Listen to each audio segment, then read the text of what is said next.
While the world watches warships face off in the Strait of Hormuz, and diplomats scramble to salvage a collapsing ceasefire, something far more consequential and far less visible has been quietly unfolding in the shadows of this conflict. A covert technological war being waged not with missiles or bombs, but with artificial intelligence, satellite data, and dual-use technology flowing from China to Iran, giving Tehran capabilities it could never have developed alone, and putting American military personnel at risk in ways that the Pentagon is only now beginning to fully understand. This video analyzes developing reports, geopolitical scenarios, and possible outcomes based on publicly discussed risks, and information may change as events develop. To understand the full significance of what is happening, you first need to understand the battlefield context. Because when the United States and Israel launched Operation Epic Fury on February 28, 2026, strikes that opened with the killing of Iran's supreme leader Ali Khamenei and targeted Iran's nuclear infrastructure, ballistic missile programs, and senior military leadership in a coordinated campaign of extraordinary scale. The operational assumption embedded in American military planning was that Iran, facing the world's most technologically advanced military, would be unable to effectively counter or precisely target U.S. forces with the kind of accuracy that would pose a serious threat to American personnel and equipment. And for the first weeks of the conflict, that assumption largely held, with Iran's retaliatory strikes causing damage and casualties, but falling well short of the precision and lethality that would be needed to fundamentally alter the military balance. And then something changed. And intelligence analysts began noticing that Iran's missile and drone strikes were becoming more targeted, more precise, and more operationally sophisticated. And the question that American defense officials found themselves urgently trying to answer was a deeply uncomfortable one. Where was Iran getting the intelligence it needed to strike American assets with improving accuracy?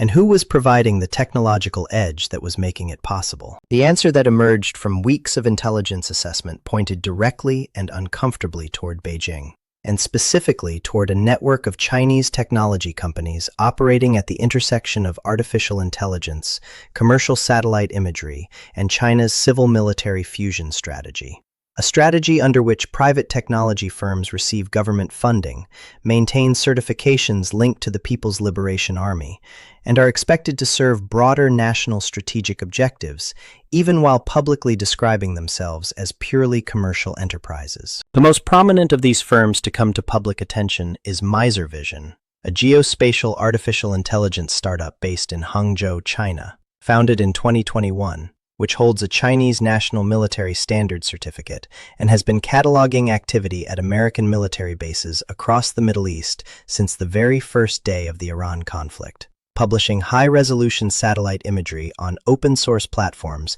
with AI-enhanced annotations that automatically identify and label Patriot missile batteries, THAAD air defense systems, aircraft shelters, fuel depots, command centers, radar installations, hardened bunkers, ammunition storage sites, troop concentrations, maintenance zones, and transportation corridors, along with detailed geospatial metadata that allows coordinates, asset categories, and deployment patterns to be integrated directly into missile targeting software or drone mission planning systems, effectively transforming commercially available satellite photographs into immediately actionable operational intelligence products that any military force in the world can access, download, and use without any classified infrastructure or sophisticated intelligence apparatus of their own. And according to officials from the United States Defense Intelligence Agency who spoke to major American news organizations in early April 2026, that is precisely what the IRGC has been doing,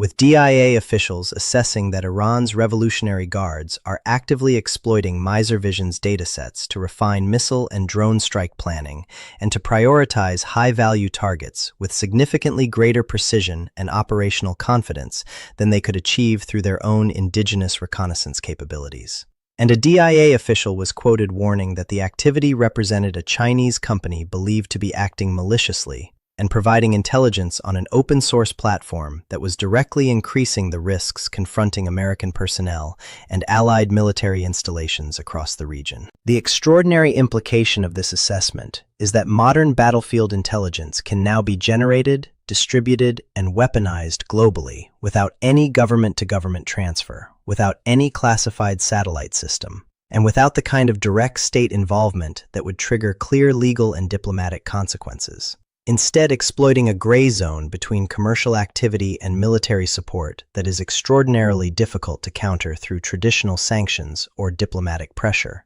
Because Miser Vision and its counterparts at another firm called Jing'an Technology maintain publicly that they are simply processing legally accessible, publicly available open-source geospatial information and doing nothing that any commercial satellite imagery company in the world could not theoretically do. While the effect of their work, compressed intelligence cycles, more precise targeting, reduced asymmetry between technologically superior American forces and a less resourced Iranian adversary, is indistinguishable in its practical impact from direct state intelligence support. Jing'an Technology has gone even further in its public claims, posting on Chinese social media that its Jingqi platform tracked 4 B-2 stealth bombers, reconstructed their flight paths, and intercepted their communications. Claims that U.S. officials and independent analysts assess as likely overstated, with audio probably derived from publicly available aviation channels and routing estimates based on past operational patterns,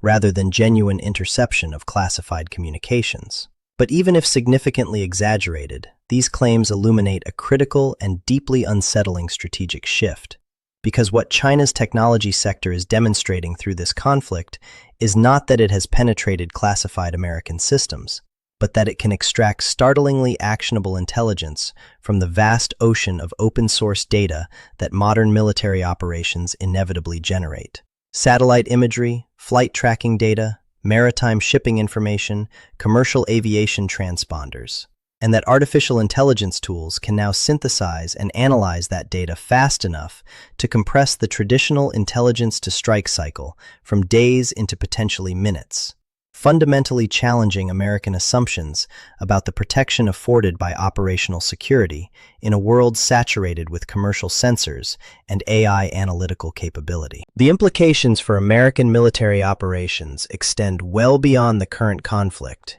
and into every future scenario in which the United States projects military power. Because what military planners are grappling with is the recognition that the traditional practice of concealing military buildups, force postures, and operational movements through classification and information discipline is becoming increasingly difficult to sustain in an environment where commercial satellites pass over every point on Earth multiple times per day, and where AI tools can automatically extract actionable military intelligence from the resulting imagery at a speed and scale that no human analyst community could match. And a research brief from Karen, a firm founded by former senior U.S. government officials, noted specifically that Miser Vision had been cataloging activity at American bases, including Israel's Ovda Air Base, Saudi Arabia's Prince Sultan Air Base, and Qatar's Al Udeid Air Base, tracking the buildup of American forces ahead of Operation Epic Fury itself,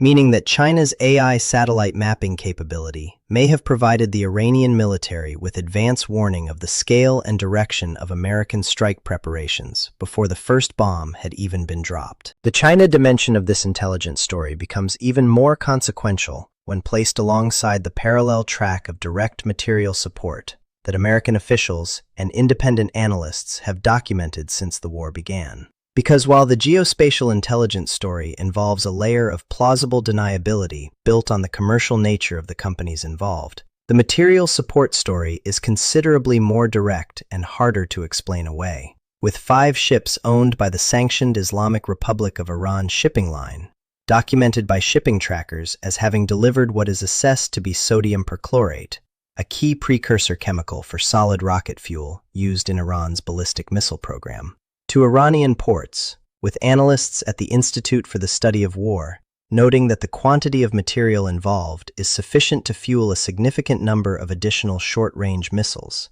and that the timing of the shipments during the active conflict suggests not historical commercial activity, but active real-time support for Iran's missile production capacity, precisely when Tehran most urgently needs to replenish the weapons systems degraded by 6 weeks of American and Israeli strikes. And then on April 11, as the Islamabad peace talks were still underway and a fragile ceasefire remained nominally in effect, American intelligence reporting indicated that China was preparing to deliver new air defense systems to Iran within the coming weeks, specifically shoulder-fired anti-aircraft missiles known as MANPADS, which pose an asymmetric threat to low-flying American military aircraft, and which had already been used during the conflict against U.S. forces, with sources adding that there were signs Beijing was attempting to route the shipments through third countries to conceal their true origin, a level of operational tradecraft that reflects not a casual or accidental transfer, but a deliberate and planned effort to provide Iran with military capability while maintaining a layer of deniability.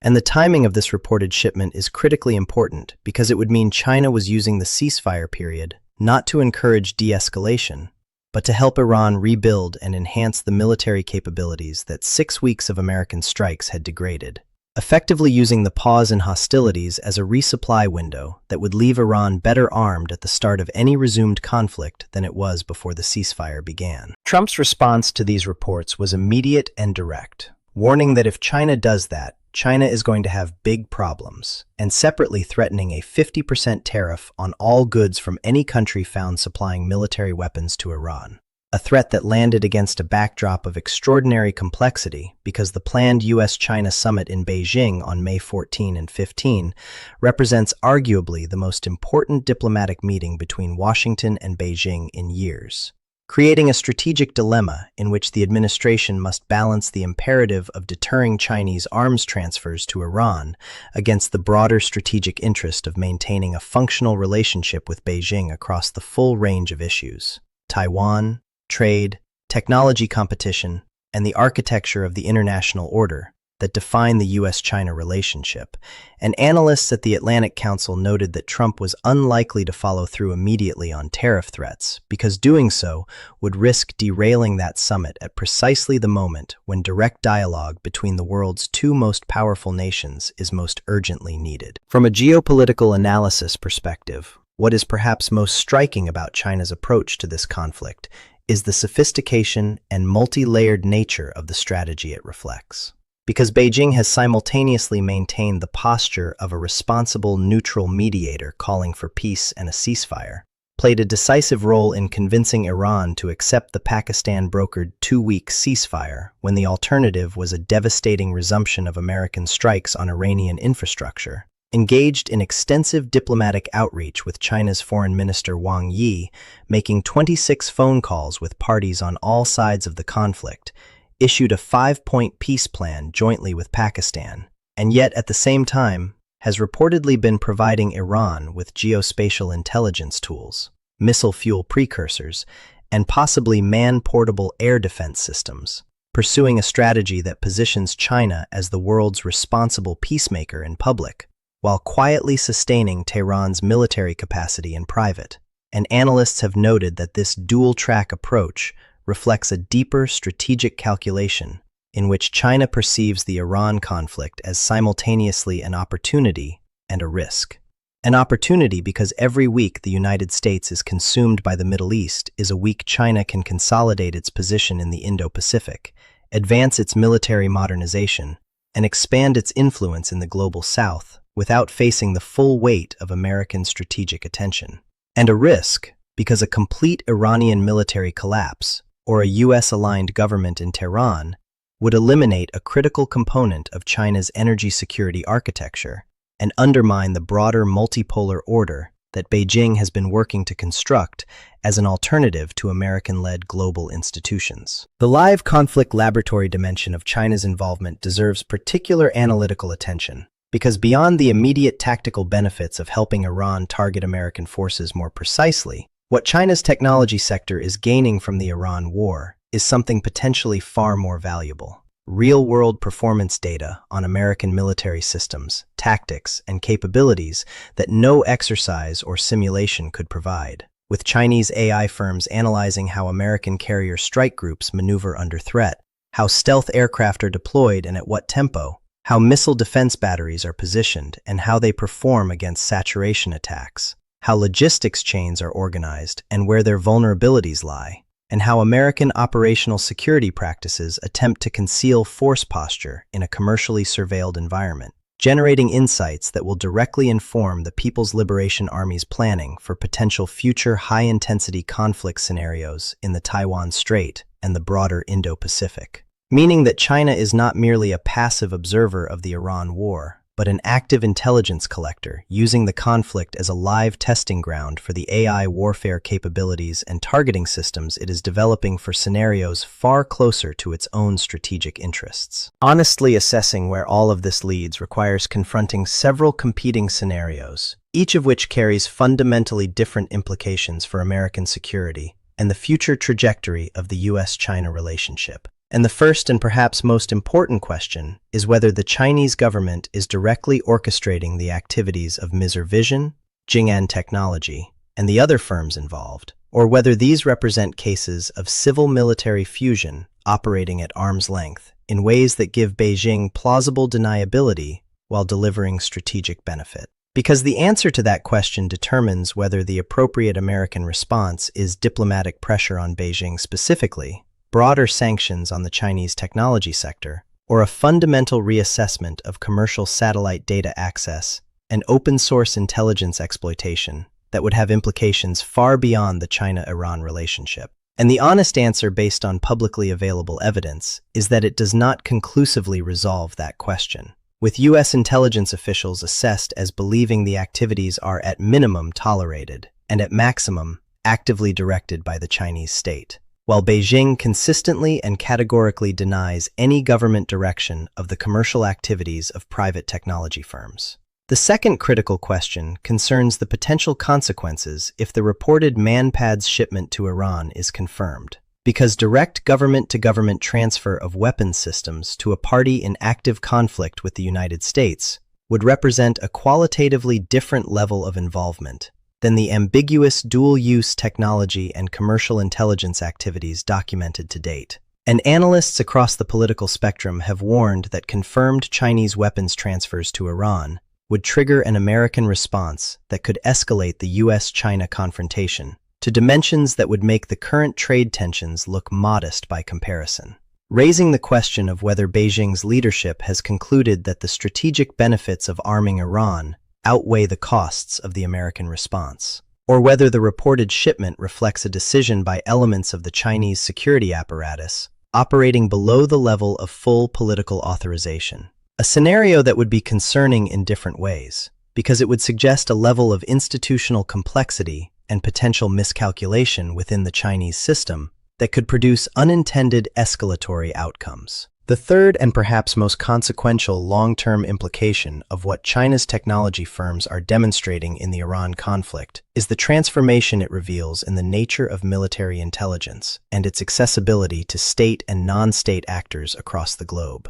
Because if commercially available AI-enhanced geospatial intelligence can meaningfully improve Iran's targeting accuracy against the most advanced military in human history, the same tools and the same capabilities are available to any actor anywhere in the world who can access a commercial satellite data subscription and deploy the AI analytical tools that Chinese firms are now marketing openly. And this democratization of precision targeting intelligence represents a fundamental shift in the global military balance that extends far beyond the China-Iran relationship, raising questions about American military superiority that will need to be honestly grappled with, not just in the context of this conflict, but in the strategic planning for every future scenario in which the United States considers projecting military power. Because the Iran war is revealing in real time that the era in which only superpowers could generate precise, timely, and actionable military intelligence about the world's most powerful armed forces may be coming to an end. And that reality will shape geopolitics, military doctrine, and great power competition for decades to come. As we close this analysis, it is important to be clear about what this video is and what it is not. Everything you have heard today is drawn from publicly available information, including published intelligence assessments, investigative journalism from major news organizations, expert analysis from leading think tanks and research institutions, and official statements from governments on all sides of this conflict. And none of it should be understood as insider knowledge, classified intelligence, or certainty about events that remain in many respects genuinely uncertain and actively disputed. Because the situation between the United States, Iran, and China is developing rapidly, The facts on the ground are contested, and the full truth of what is happening in the shadows of this conflict may not be known for months or years, which is precisely why analytical humility, factual grounding, and balanced assessment matter so much when trying to understand a moment as consequential and as complex as this one. And we encourage you to seek out multiple sources, follow the ongoing reporting from credible news organizations, and approach every claim in this space, including the claims made in this video, with the critical and thoughtful skepticism that the subject demands. This video is an analysis based on publicly available information and does not claim absolute accuracy. All content is presented for educational and informational purposes only. Events are developing rapidly and details may change, and nothing presented here should be taken as the final or definitive word on a situation that continues to unfold in real time.